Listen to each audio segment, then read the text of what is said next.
Ura e madhe siç njihet nga banorët në fshatin Osek Hyl prej vitesh nuk është në gjendje të mirë. Sipas tyre, ajo është e dëmtuar dhe paraqet rrezik për kalimtarët dhe automjetet. Mhill Lesha i thotë se ura është shumë e ngushtë dhe gjendja e saj e bën kalimin edhe më të rrezikshëm.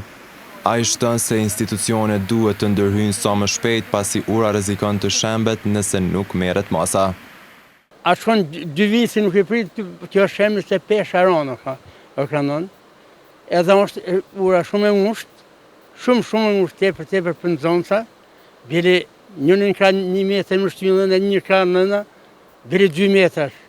Në mundon për çfarë nxonca mundon për nxonca për veti, po duhet më në çosh aty, ti që din kirre. Një tjetër shqetësim për banorët është edhe hedhja e mbeturinave në lum, e cila sipas tyre po ndodh mjedisin dhe po krijon pamje të shëmtuar në zonë.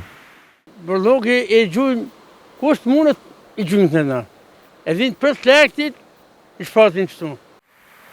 Banorët kërkojnë ndërhyrje urgjente nga institucionet si për sanimin e urës ashtu edhe për pastrimin dhe menaxhimin e mbeturinave.